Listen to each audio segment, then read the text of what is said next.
마태복음서 12장 15절에서 21절입니다. 그러나 예수께서 이 일을 아시고서 거기에서 떠나셨다. 그런데 많은 무리가 예수를 따라왔다. 예수께서는 그들을 모두 고쳐주셨다. 그리고 자기를 세상에 드러내지 말라고 단단히 당부하셨다. 이것은 예언자 이사야를 시켜서 하신 말씀을 이루시려는 것이었다.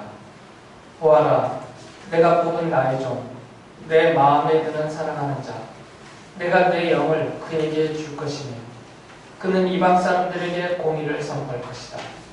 그는 다투지도 않고 외치지도 않을 것이다. 거리에서 그의 소리를 들을 사람이 없을 것이다.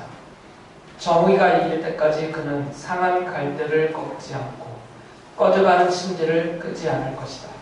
이방 사람들이 그 이름에 희망을 걸 것이다.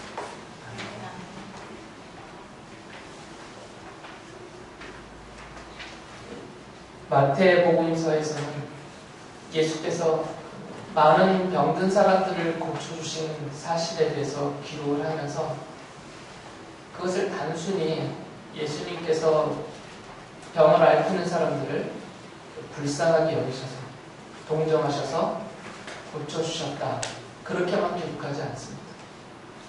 그 고쳐주신 사실을 기록하면서 예수께서 병든 사람들을 고쳐주신 그 일의 성경적인 의미, 계시적인 의미, 그것을 강조를 하고 있어요. 지금 읽어드린 본문에서도 마태복음서를 기록한 이 마태는 예수께서 많은 병든 사람들을 고쳐주신 그 일이 이사야 예언자의 예언이 성취된 것이다. 예수께서 그 예언을 성취하신 것이다 라고 그 의미를 부여하고 있습니다. 물론 예수님께서는 병든 사람들을 불쌍하게 여기십니다. 그래서 고쳐주시는 거죠. 하지만 그런 단순한 동정심의 의미라기보다는 예수님께서 병든 사람들을 고쳐주신다는 사실 자체가 예수께서 그리스도라는 증거 가운데 하나이기 때문에 이미 구약 성경에서 예언하는 이사야 예언자를 비롯한 예언자들의 그 예언의 내용 중에 오실 그리스도는 이러이러한 모습을 보여줄 것이다 라고 성경에 예언자들의 그 기록에 있는 그대로 예수께서 행하심으로 예수께서 그리스도라는 증거가 되었다는 거죠. 예수께서 그리스도라는 여러 증거들 중에 하나로 이 병든 사람들을 불쌍히 여기시고 고쳐주셨다라는 것을 기록을 하고 있습니다. 그래서 마태복음서 12장 17절에서 이렇게 얘기를 한 거죠. 이것은 예언자 이사야를 시켜서 하신 말씀을 이루시려는 것입니다. 예수께서 병든 사람들을 고쳐주신 것이 이사야 예언자의 예언을 이루시려는, 성취하시려는 행동이셨다. 그리스도로서 하신 일이다 라고 설명을 해줍니다. 마태는 이어서 예사야서 42장 1절과 2절을 인용하면서 바로 그 예수께서 하나님의 종으로 이 땅에 오셨다라고 말을 하죠.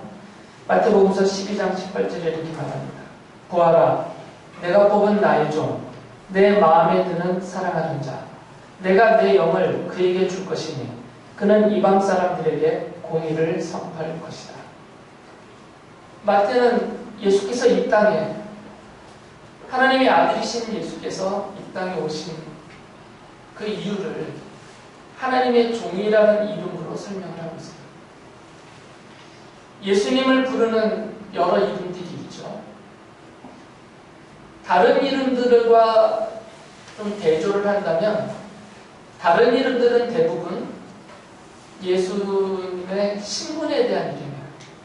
하나님의 아들이라든지 그리스도라든지 인자라든지 이런 이름들은 예수님이 어떤 분이신지 그분의 신분, 본질적인 신분에 대한 그것을 가리키는 이름입니다. 그런데 예수님을 하나님의 종이라고 부르거든요. 이 하나님의 종이라고 부르는 예수님의 이름은 신분적인 의미보다는 이분이 무엇을 하시려고 하는지, 그분이 이 땅에 왜 오셨는지, 오셔서 하시려고 하신 일이 무엇인지를 좀 더 자세하게 적극적으로 설명해주는 그런 일입니다.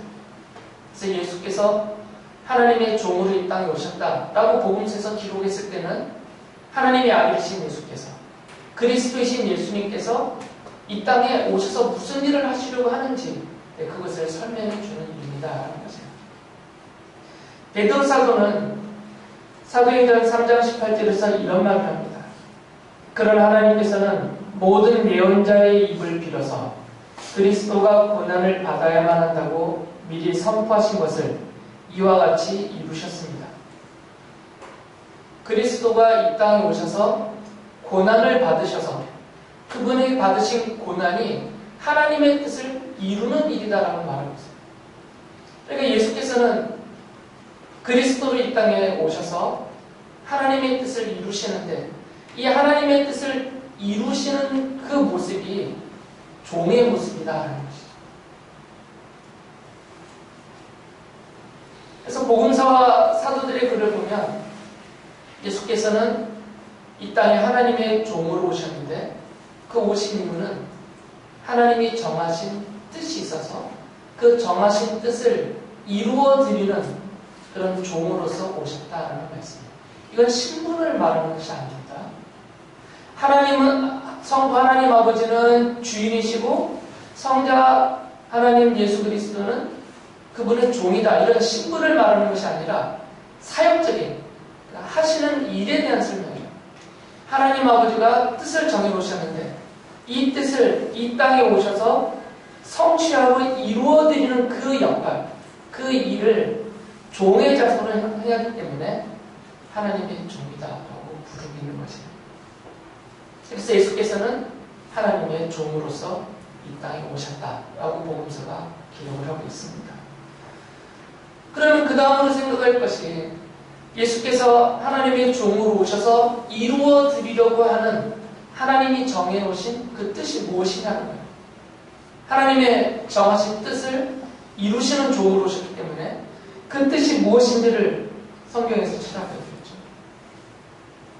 사람의 뜻을 이루러 온 것도 아니고 어떤 세상의 뜻을 이루러 온 것이 아니라 하나님께서 정해놓으신 그 뜻을 이루는 종으로 오셨으니까 그 뜻을 찾아봐야 됩니다. 오실 그리스도를 하나님의 종이라고 묘사한 가장 자세하게 묘사해 놓은 성경이 이사야서입니다. 그 중에서도 53장이 하나님의 종으로 오실 그리스도에 대한 가장 많은 설명을 하고 있는데 그 이사야서 53장 10절에 보면 이런 말씀이 기록되어 있어요. 주님께서 그를 상하게 하고자 하셨다. 주님께서 그를 병들게 하셨다. 그가 그의 영혼을 속건제물로 여기며 그는 자손을 볼 것이며 오래오래 살 것이다. 주님께서 세우신 뜻을 그가 이루어 드릴 것이다. 주님은 하나님을 말하죠. 하나님께서 정하신 그 뜻을 그는 오실 그리스도죠.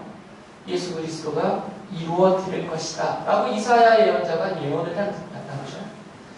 그러니까 예수께서는 하나님의 종으로서 이 하나님의 뜻을 이 땅의 종으로서 오셔서 이루어 드릴 것이다.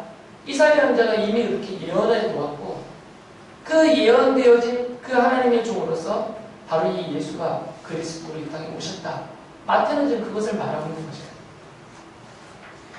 이어서 이사야서 53장 4절과 5절에 보면 오실 그리스도가 하나님의 종으로서 하나님의 뜻을 이루는 방법에 대해서 기록해 놓았는데 이렇게 기록이 되어 있습니다. 그는 실로 우리가 받아야 할 고통을 대신 받고 우리가 겪어야 할 슬픔을 대신 겪었다. 그러나 우리는 그가 징벌을 받아서 하나님에게 맞으며 고난을 받는다고 생각하였다. 그러나 그가 찔린 것은 우리의 허물 때문이고 그가 상처를 받은 것은 우리의 악함 때문이다. 그가 징계를 받음으로써 우리가 평화를 누리고 그가 매를 맞음으로써 우리의 병이 나았다. 하나님의 종으로서 하나님의 뜻을 이루어드리는 그 모습을 설명해놨어요. 바로 죄인들을 위해서 그들을 위하여서 또는 그들을 대신하여서 고통을 당해 주시고 슬픔을 겪으시고 질병과 고난과 찔림과 징계와 상처와 매를 그 몸으로 다 받아주셨다는 거죠. 하나님의 뜻을 이루는 방법이에요. 이것을 고난이다라는 한 단어로 베드로 사도가 설명을 했던 거죠. 그래서 53장, 이사야서 53장 6절에서 이렇게 기록을 했습니다. 우리는 모두 양처럼 길을 잃고 각기 제 갈 길로 드셨으나 주님께서 우리 모두의 죄악을 그에게 지우셨다. 그리스도가 하나님의 뜻을 이루어드리는 그 방법이 죄인들의 모든 죄를 다 짊어지시고 대신하여서 고난을 받으시고 십자가에서 죽임을 당하셨다라는 것입니다. 이게 복음서의 설명이에요. 마태는 그것을 설명하고 있는 것입니다. 예수께서 병든 사람들을 고쳐주시는 그 일이 단순한 치료사로서 또 불쌍히 여기는 동정심으로 사용한 그 정도의 일이 아니라 이분이 그리스도로 이 땅에 오셨다는 예수가 그리스도라는 많은 증거들 중에 하나인데 이분이 그리스도이기 때문에 이분은 하나님의 종이시다는 것입니다.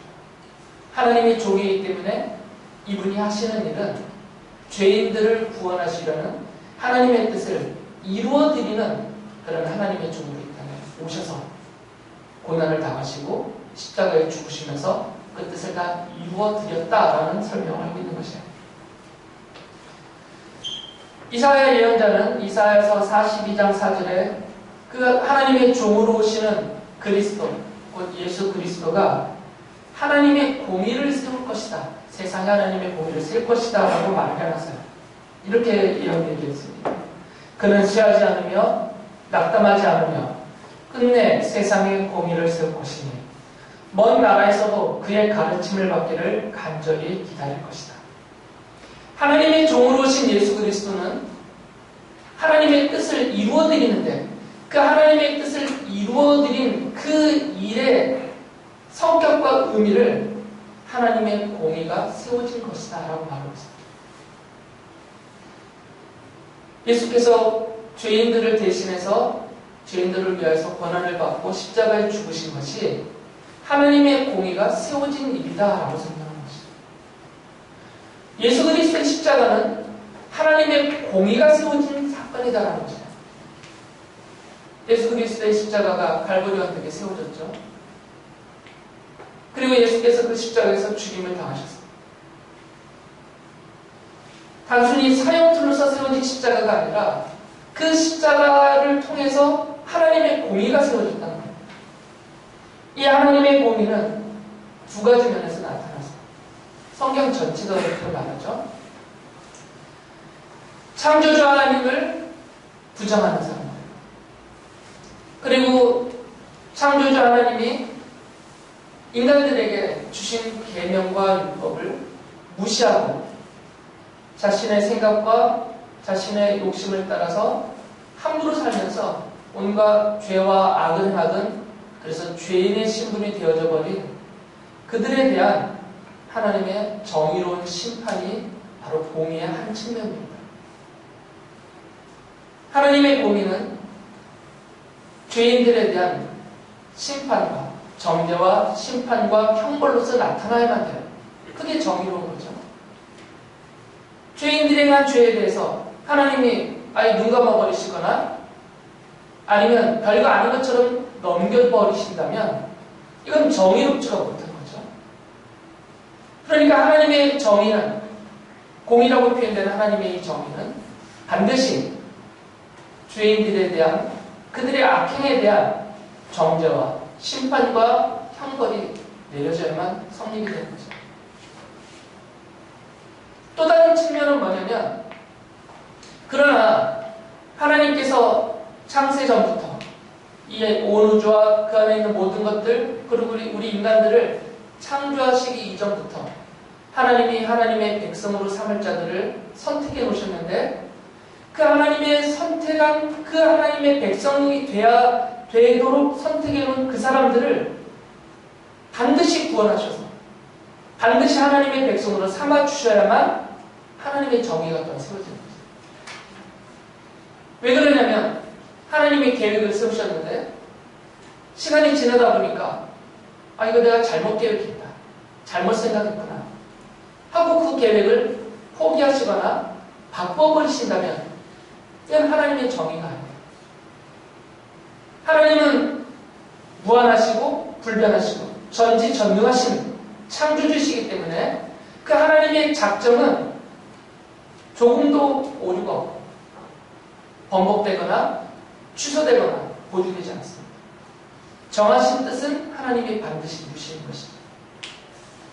그래서 하나님의 정하신 뜻이 이루어질 때 하나님의 정의가 또한 세워지는 것인데, 택하신 백성들을 하나님의 자녀로 삼겠다 하신 그 정하신 뜻이 이루어져야 하나님의 정의가 세워지는 것입니다. 예수 그리스도의 십자가에서 택하신 백성들을 구원하시는 이 하나님의 뜻이 이루어지면서 하나님의 정의가 세워지는 것입니다. 그래서 주님의 십자가에서는 이 두 가지 측면이 다 들어갑니다.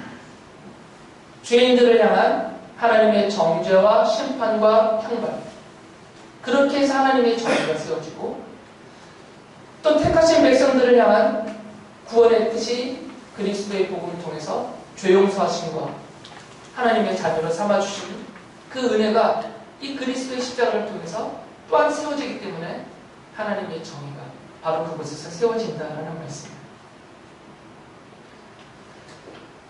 예수께서 그리스도로서 하나님의 종이 되셔서 이 땅에 오셔서 십자가에서 고난받고 죽임을 당하신 사건이 바로 이처럼 하나님의 정의를 세우는 사건이다라는 것입니다. 근데 이렇게만 말씀을 드리면 되게 기계적인 것 같잖아요. 무슨 수학 문제 푸는 것처럼, 무슨 짜여진 공식이 그대로 이루어지는 것처럼, 마치 컴퓨터에 뭐가 입력이 되면 그대로 출력이 되는 것처럼 감정도 안 실려 있는 것 같고 너무 기계적인 느낌이 들죠. 또 제가 또 말을 이렇게 딱딱하게 하니까 그렇게 더욱더 그렇게 들리실 겁니다. 그런데 이 마태는 이 이사야서를 인용하면서 예수께서 하나님의 종으로 이 땅에 오셔서 하나님의 공의를 세우시는 과정에서 어떻게 죄인들을 향한, 그리고 하나님의 택하신 백성들을 향해서 어떠한 마음으로 그들을 대하시는지를 설명해 놓았어요. 그 설명의 내용이 바로 상한 갈대와 꺼져가는 심지라는 표현을 쓰신 거죠.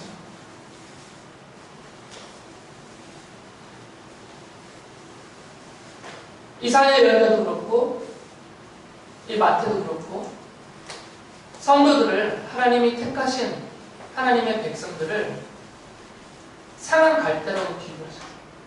그리고 꺼져가는 심지라고 비유를 했죠.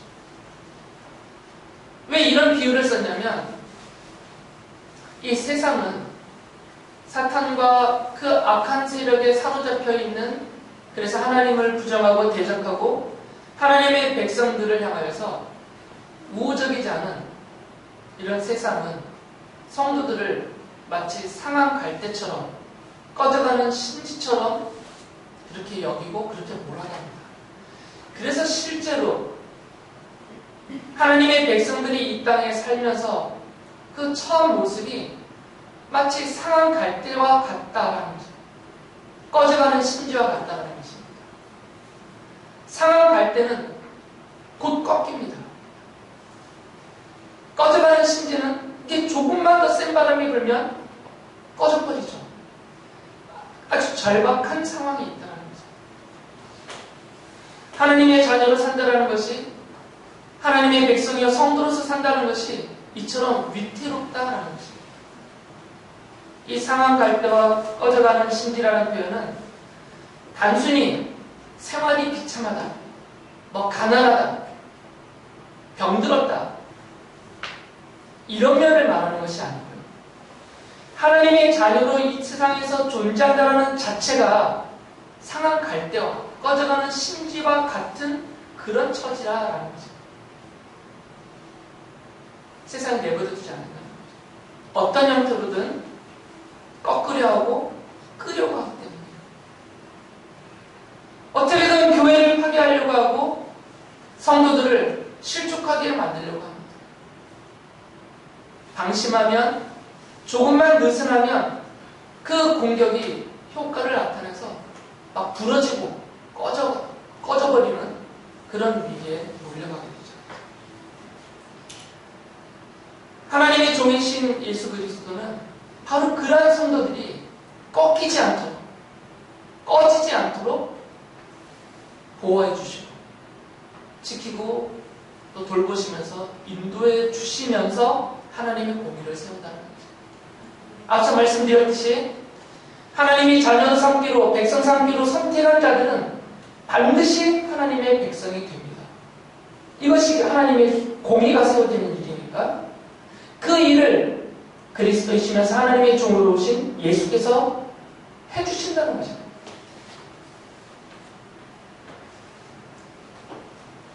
바울 사도는 요엘서 2장 32절을 인용하면서 로마서 10장 13절에서 이런 말을 했어요. 주님의 이름을 부르는 사람은 누구든지 구원을 얻을 것입니다. 주님의 이름을 부르는 사람들은 바로 성도들입니다. 예수 그리스도의 이름을 믿고 그 이름을 믿음으로 부르는 하나님의 백성들을 말합니다. 바로 그들은 세상에서는 상한 갈대처럼 꺼져가는 심지처럼 위태로워 보이지만 그러나 하나님의 종이신 바로 그들을 위해서 오신 하나님의 종이신 그리스도가 꺾이지 않도록 꺼지지 않도록 지켜주십니다. 영원한 하나님 나라의 안식에 들어갈 때까지 인도해 주시겠다라는 약속의 말씀이 담겨져 있습니다. 실제로 성도들은 이 세상에서 상한 갈대처럼 살고 있어요. 못 느끼시겠지만 꺼져가는 심지처럼 힘겹게 이 세상을 살고 있습니다. 그처럼 우리의 믿음을 지키는 것이 어렵다라는 거죠. 성도로서 교회로 모이는 것이 그렇게 힘들다라는 거죠. 이 자리에 있는 여러분들은 이미 믿음의 정도를 채우셔서 어떤 시련이나 유혹이나 또는 억압이 있다 하더라도 그것을 뿌리치고 극복하고 이겨내면서 이렇게 모여 주님 앞에 예배를 하고 있습니다. 여기까지 오는 것만 해도 쉽지가 않습니다. 우리가 지금 이 모습을 갖추는 것만 해도 어렵습니다. 가정에서 꺾으려 하고 끄려고 하고 있습니다. 직장에서 우리들을 꺾으려 하고 끄려고 하고 있습니다. 이 세상이 어떤 방식으로든 또는 어떤 때이든 성도들을 무력화시켜서 넘어지게 만들려고 하고 있다는 거죠. 하지만 하나님은 여기 계신 여러분들 그리고 하나님이 택하신 하나님의 자녀인 이 땅에 있는 모든 주의 백성들을 향해서 하나님이 정하신 뜻이 있고 예수께서 하나님의 종으로서 그 뜻을 다 이루어 주실 것입니다. 단 한 명도 꺼지지 않도록 단 한 명도 꺾이지 않도록 한 명이라도 꺾이면 한 명이라도 꺼지면 하나님의 공의는 정의는 무너지는 것입니다. 왜냐하면 하나님의 뜻이 실패합니다. 단 한 명도 예외 없이 하나님의 자녀 삼으신 성도들을 향해서는 영원하고 완전하고 온전한 하나님 나라의 그 평화의 나라에 들어갈 때까지 함께 하시는 하나님의 종으로서 함께 하시는 그리스도가 지켜주신다라는 약속의 말씀이 있습니다. 우리가 신앙을 가지고 성도로서 이 세상에서 살아가다 보면 말씀드린 것처럼 마치 내가 상한 갈대와 같다라는 그런 느낌을 받을 때가 있습니다. 마치 내가 꺼져가는 심지와 같이 위태롭다라는 그런 공경에 내가 빠지고 있다는 것을 깨달을 때가 있습니다.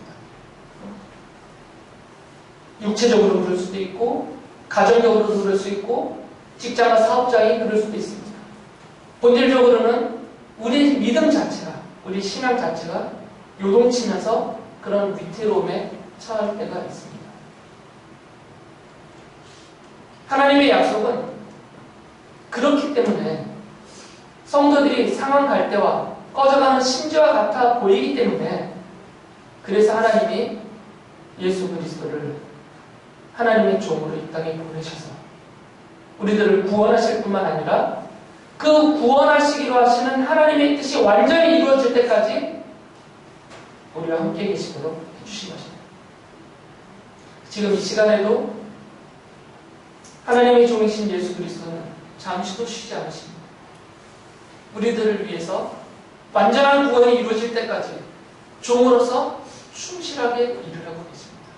하나님을 향하여서는 하나님 아버지가 정하신 뜻을 이루어드리고, 성도들을 향해서는 그 뜻이 성도들을 향해서 완성되도록, 성취가 되도록 종으로서 일하고 계시는 것입니다.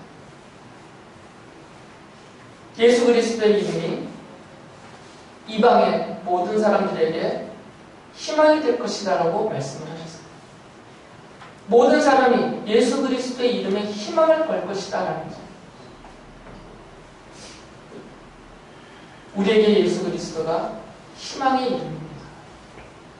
힘겨울 때, 어렵고 지치고 낙심될 때 우리가 찾고 부를 수 있는 유일한 이름은 하나님의 종으로서 이 땅에 오셔서 나를 대신하여 십자가에서 죽임을 당해주실 뿐만 아니라 지금도 나와 함께 계시면서 하나님의 종으로서 나를 향한 하나님의 뜻을, 그 구원을 완성해 가시는 바로 예수 그리스도의 그 이름밖에 우리가 부를 이름은 없어요. 우리가 그 이름을 믿고 그 이름에 희망을 걸고 그 이름을 부를 때 주님의 약속이 우리 안에서 완전하게 이루어질 것입니다.